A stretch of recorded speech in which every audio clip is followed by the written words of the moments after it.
Alexander.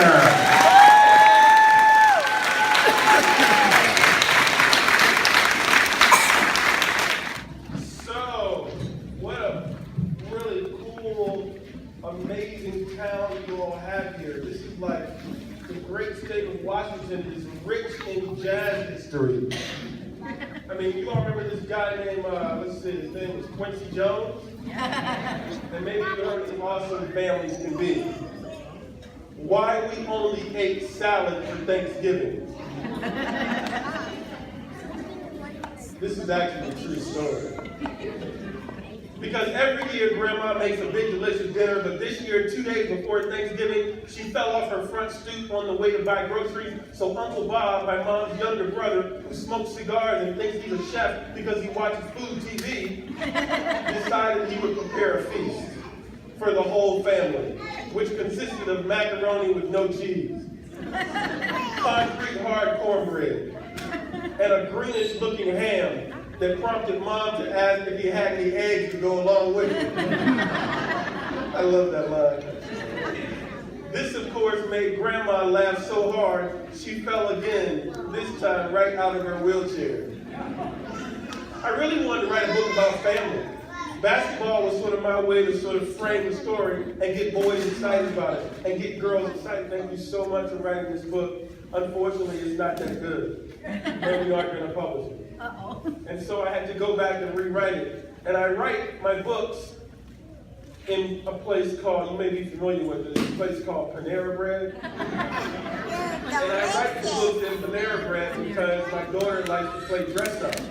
And if I'm at home, I don't get a lot of writing done in a dress and a tiara. So I go to Panera Bread. So I'm in Panera Bread and I'm rewriting the story, and now the book is like 100 pages, and I'm feeling really good about it. I'm feeling like I've introduced the main character, Josh.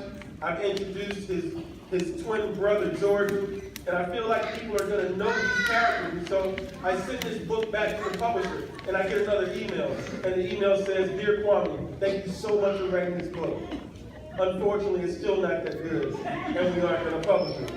So this is 2 times I'm being told no, so I'm like, okay, well maybe I'm going to rewrite this book again. So I go back to Panera, and I rewrite it again. And the book is now 200 pages.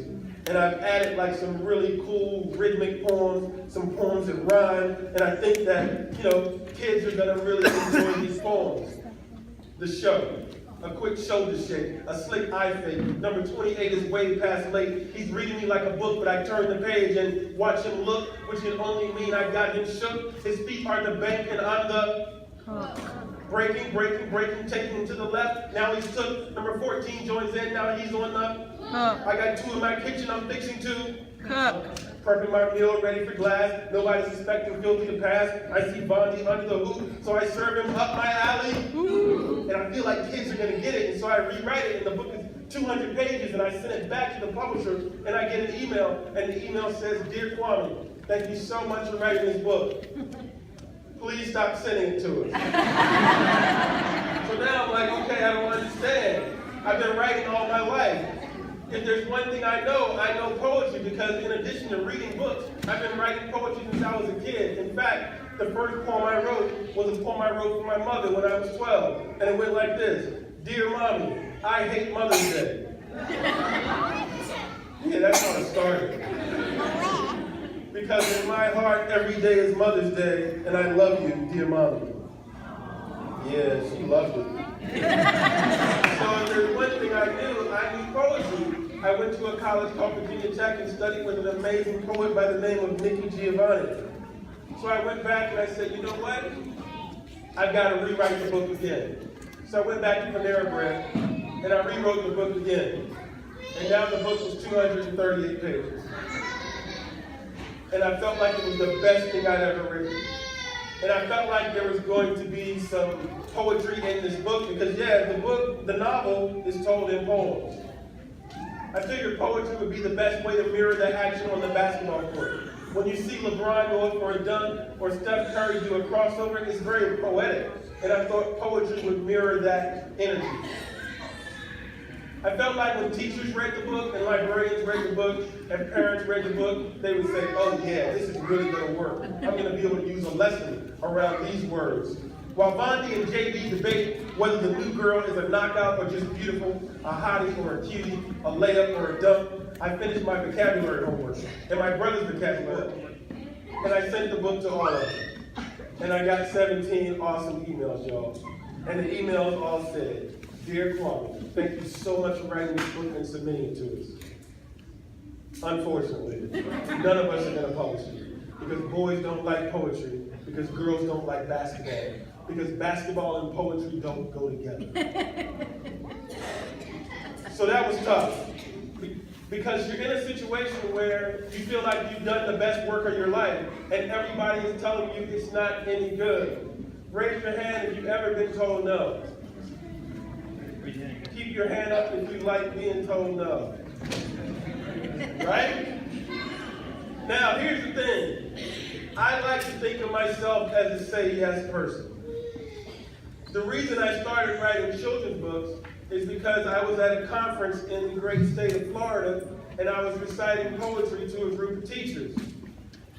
In fact, the poem that I recited was a poem that I wrote for a girl that I met on a bus.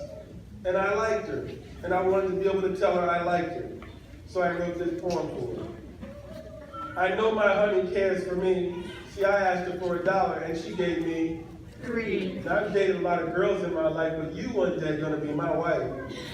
I know my sugar's love is true. See, I told my mama and she told hers. 2. Now, I've dated a lot of girls in my life, but you one day are gonna be my wife. I know my baby's heart is mine. See, she tells me all the time, I'm fine. Now, I've dated a lot of girls in my life, but you one day are gonna be my wife. My baby's been asking how I feel. Wants to know where my feelings real. So I proceed to kiss her on her, politely place my hand on her, whisper these words in her, and hope she doesn't get too excited to hear that I've dated a lot of girls in my life. But you one day are gonna be mine. So I read this poem to this teacher. I get an email. And the email says, Dear Kawme, thank you so much for writing this book. I loved it. Everybody on my staff loved it. And hope you Memphis will be honored to publish your book.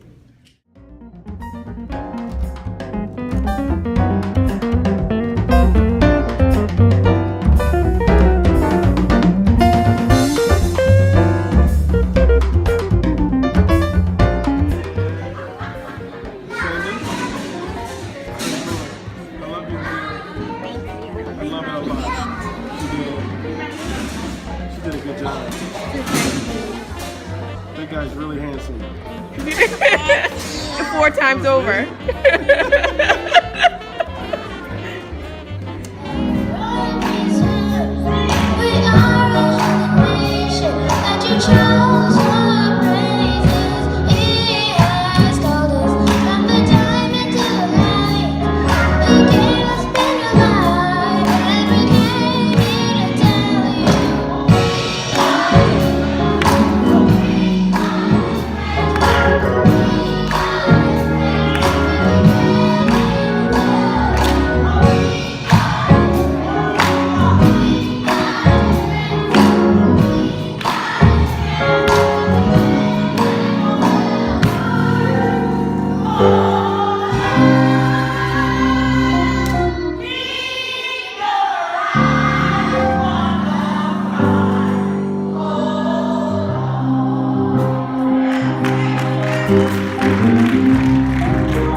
Do do do do do do do do.